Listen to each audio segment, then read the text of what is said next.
Hello, I'm Daniel, and welcome to my YouTube channel. We here at the channel are continuing in our series of videos with respect to information, education, inspiration, guidance, advice. And in the last video, I talked about the Ramchal, Rav Moshe Chaim Luzzato, and his views on anger. I want to continue on that because he's had some very wise things to say on the subject.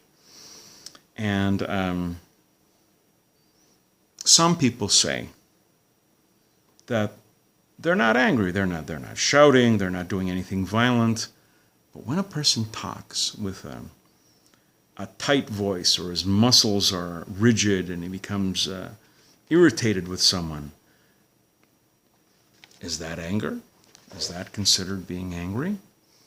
And the Ramchal says, as long as a person's anger makes any impression on him at all, he is not yet out of the category of being an angry person. And so then the question becomes, what is the ultimate level a person should strive for regarding this trait of anger? And the Ramchal, Rav Moshe Chaim Luzzato, writes, the level of Hillel is the level to strive for. He felt no irritation whatsoever about any matter. There was no arousal of anger at all. This is what it means to be completely free from anger. And those of us who have read anything in the Mishnah, even Pirkei Avos, know that Hillel and Shammai were constantly butting heads, constantly taking up opposite sides, constantly arguing, they were incapable of compromise. But according to the Ramchal, at no point did Hillel, and probably Shammai, ever got to the point where they were angry. They were holding their positions, they were making their arguments forcefully, but it was never emotional. Everything was l'shem shamayim. Everything was for the sake of heaven.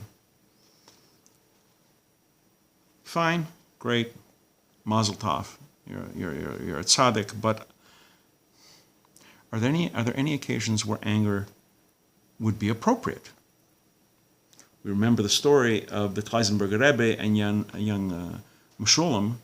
He says, how can I not be angry over what happened in the Holocaust? How can I not be angry?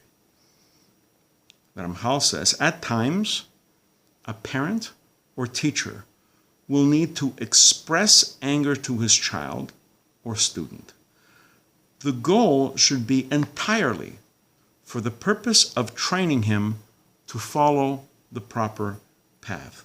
The parent or teacher should show an outward expression of anger, but not have an internal feeling of anger.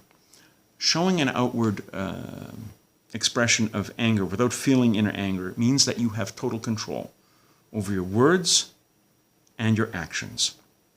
The only goal is to have a positive influence on the child or the student. You are,